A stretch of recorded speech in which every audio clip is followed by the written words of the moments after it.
What's one moment that branded itself into your memory forever? For me, it happened in high school art class, right in the middle of an ordinary Wednesday that turned into something I'll never forget.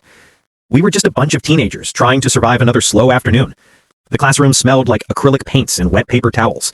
Ms. Harper, our art teacher, had us cover the tables with old newspapers so we wouldn't ruin the desks. The room buzzed with quiet chatter and the scratch of brushes against canvas.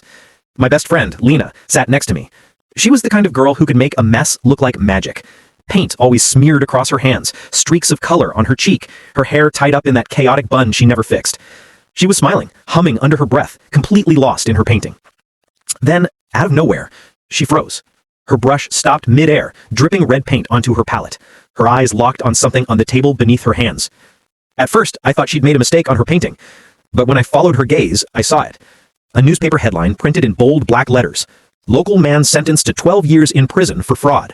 And right under it, her uncle's full name. The same uncle she'd talked about 100 times before.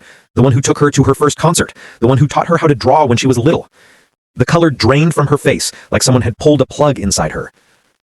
"Lena," I whispered, unsure of what to say. She didn't answer. Her hand was still in the air, trembling slightly, the paintbrush hovering above the page like time itself had frozen. The chatter in the room died out one by one as everyone realized something was wrong. The silence that followed was heavy, like the whole world was holding its breath. Ms. Harper started to ask if everything was okay, but the words caught in her throat when she saw Lena's face. Lena reached out slowly, her fingers tracing the edges of the headline. She whispered, almost to herself, "He said it was all a misunderstanding." And that was it.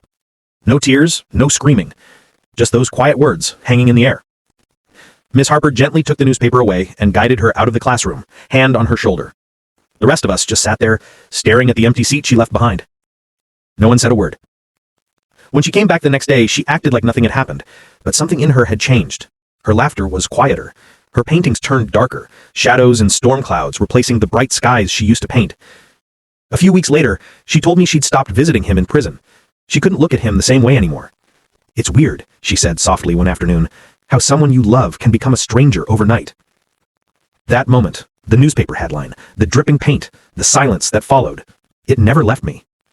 It reminded me how fast the world can shift. How one sentence, one headline, one truth can redraw everything you thought you knew about someone.